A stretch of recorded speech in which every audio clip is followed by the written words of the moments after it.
पीले दांत वाली बहू। रंजना कभी ब्रश नहीं करती थी। उसे कितनी बार उसके माँ बाप ने डांटा, लेकिन उसका कोई असर उस पर होता ही नहीं था, जिस कारण से उसके दांत पीले पीले हो जाते हैं। शादी के बाद। अरे बहू, वैसे तो तुझ में कोई कमी नहीं है, पर तेरे दांत इतने पीले कैसे हैं बेटा? कैसे मतलब?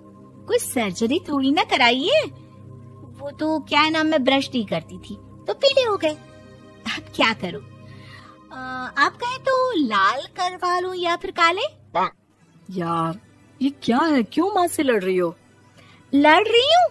अरे मैं लड़ रही हूँ या ये बोल रही है कि दांत पीले हैं, पीले। अरे तपस्या थोड़ी ना की है इन्हें पीले करने के लिए। बकायदा ब्रश नहीं किया है 20 साल तक, तब जाकर। छी, कैसी बात कर रही हो? ये उस वक्त तो पीले नहीं थे जब हम लोग तुम्हें देखने आए थे। अरे तब साफ करवा लिया होगा डेंटिस्ट के पास जाकर। अब देखो कैसे पीले पीले लग रहे हैं। रंजना सास की तरफ गुस्से से देखती है।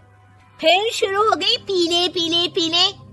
अरे पीले तो तब भी थे जब मेरे हाथ का रसगुल्ला उड़ा उड़ा कर खा रही थी और बोल रही थी, लड़की नहीं गुणों का खजाना दे रहे भाई साहब आप। खैर, अब वो लोग करते भी तो क्या करते, पीले दांत वाली बहू पल्ले पड़ी थी तो झेलना तो था ही। एक दिन कीर्तन में रंजना गाना गा रही थी। अरे कमला बहन, माँ का द्वार है, यहाँ तो सब शुद्ध होकर आते हैं, फिर अपनी बहू को ब्रश भी नहीं करवाती तुम। दूर से पीले पीले दांत भक्ति में बाधा उत्पन्न कर रहे हैं। अरे कोई 2 साल की बच्ची थोड़ी ना लेकर आई हूँ मैं बहू बनाकर। अच्छी खासी लड़की है, अरे कैसे करवाऊं ब्रश? ये तो उसे खुद करना चाहिए ना। अब माँ बाप तो इसके जैसे तैसे निपटा दिए, ये नहीं सोचा कि सास कैसे संभालेगी। सास बहू को लेकर घर आ जाती है, लेकिन सोच लेती है कि अब इसे लेकर कहीं नहीं जाएगी।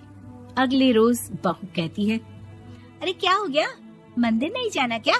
कीर्तन का वक्त हो रहा है। मेरी मधुर वाणी से कान्हा जी जागते हैं और सोते हैं। आप तो जानती है ना उनकी भक्ति में कितना मन लगता है मेरा।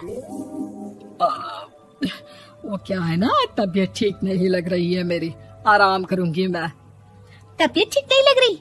अभी तो मिथुन के गाने पर नाच रही थी आप, और अब बोल रही है कि तबीयत ठीक नहीं लग रही। अरे भक्ति में मन लगा लो सासू माँ, ऊपर जाना है, क्या मुंह दिखाओगी आप? हाँ? सास को बहू की बात पर गुस्सा आ जाता है। मैं क्या मुंह दिखाऊंगी, इसकी चिंता तो ना कर, समझी? अपने मुंह की चिंता कर, जो ये पीले पीले दांत लेकर हर जगह पहुंच जाती है। पता है लोग कितना मजाक बनाते हैं। ना जी ना, मैं नहीं जाना कहीं तेरे साथ। तो ये बात है, कोई ना, मत जाओ, मैं अपने कमरे में ही बैठकर भक्ति कर लूंगी। ऊपर वाला दांत थोड़ी ना देखता है, मन देखता है, भावना देखता है। और अरे बस बस, तू सब कुछ दिखा, बस ये सफेद चमकदार दांत ना दिखाना किसी को, है? जा यहाँ से। बहू को सास की बात का कोई फर्क नहीं पड़ता, वो तो जैसी थी वैसी ही रह जाती है। सुबह नहाकर किचन में खाना बनाना, फिर खाना खाना, कीर्तन भजन करना और सो जाना। एक दिन, माँ जी मैं सहेली के घर जा रही हूँ, शाम को लेट आऊंगी। हाँ हाँ तो जाना, मैंने कौन सा तेरी आरती करनी है घर पर बैठकर। रंजना सहेली के घर जाती है, जहाँ वो पार्टी में जाने की तैयारी कर रही होती है। अरे शिखा, कहाँ जाने की तैयारी कर रही है? मैं गलत वक्त पर आ गई क्या? अरे नहीं यार, उल्टा सही वक्त पर आ गया।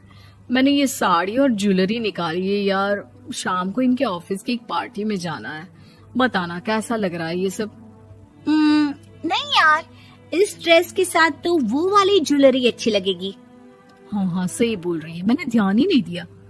वैसे तो हमेशा से मस्त फैशन सेंस रखती है। तो बड़ा जाती होगी ना पति के साथ पार्टी में। रंजना कुछ नहीं बोलती, बस सोचती है कि यार काश ये बात सही हो जाती, पर मैं क्यों नहीं जाती पार्टी में? क्या इन लोगों की कोई पार्टी होती नहीं होगी? रंजना घर आती है और रात में पति से सवाल करती है, एक बात बताइए, आप मुझे किसी पार्टी में क्यों नहीं ले जाते? क्या आपके यहाँ ऑफिस में पार्टी नहीं होती? पति बेचारा क्या कहता कि दांत पीले हैं तुम्हारे इसलिए। अरे कोई पार्टी होती नहीं हम लोगों के ऑफिस में, तो कहाँ से लेकर जाऊं? और मार्केट, मॉल, कहीं वीकेंड घूमना, कहीं तो। अरे यार सारे हफ्ते में एक छुट्टी मिलती है, तो सोचता हूँ कि आराम ही कर लूं। क्यों? रंजना मन मार के रह जाती है। पहले कभी सास के साथ मंदिर जाया करती थी, लेकिन वो भी सास ने ले जाना बंद कर दिया। घर बैठी बैठी रंजना बोर हो जाती है। तभी उसे आइडिया आता है और वो मायके जाने का सोचती है। सासू माँ, 2 दिनों के लिए मम्मी के घर जा रही हूँ। अच्छा ठीक है, आराम से जा। और हाँ, माँ से कुछ अच्छी आदत सीख कर आना कि कैसे शरीर के हर भाग की तरह दांतों की सफाई भी जरूरी होती है, समझी? शुरू हो गई ना आप। वो लोग आपकी तरह नहीं है कि छोटी छोटी बात का बतंगड़ बना दे। उन लोगों के लिए मैं मायने रखती हूँ, ना कि मेरे पीले पीले दांत। रंजना माँ को बिना बताए उन लोगों को सरप्राइज देती है, लेकिन जैसे ही वो दरवाजे पर पहुँचती है, अंदर देखती है कि घर वाले कहीं जा रहे होते हैं। अब माँ, काश रंजना दीदी के दांतों वाली प्रॉब्लम नहीं होती, तो वो भी हम लोगों के साथ चलती ना बुआ जी की बेटी की शादी में। हाँ बेटा, लेकिन अब उसे कौन समझाए कि उसको उसके पीले दांत नहीं दिखते, लेकिन उसके आसपास के लोगों को कितना एम्बैरेसिंग फील कराते हैं। मुझे तो कितनी बार उसके स्कूल की टीचर ने शिकायत की कि उसके साथ कोई लड़की बैठना भी नहीं चाहती, और ना ही कॉलेज में कोई उससे बात करना चाहता था। लेकिन पता नहीं क्यों उसे ये बात समझ में ही नहीं आती। कोई कमी नहीं है उस लड़की में, बस यही कि दांत पीले हैं। वो तो भला हो जीजा जी और उनकी माँ का, जो दीदी को जैसी है वैसे ही रखा हुआ है। रंजना को अपने घर वालों की बात सुनकर बहुत दुख होता है। वो सोचती है कि वो क्या करे, लेकिन फिर वो सीधा डेंटिस्ट के पास जाती है, अपने दांत चमकाती है और कसम खाती है कि वो रोज ब्रश करेगी। अरे क्या हो गया? तुम तो 2 दिनों के लिए गई थी ना। पर कोई ना, अच्छा है, चलो आ गई तो। रंजना सास के सामने आकर खड़ी हो जाती है और पूरी स्माइल करती है, उसके चमकदार दांतों को दिखाती हुई। हैं? चले मंदिर। माँ, मुझे माफ कर दीजिए, मैंने आप लोगों को बहुत एम्बैरेसिंग फील करवाया। मैं आज से रोज ब्रश करूंगी।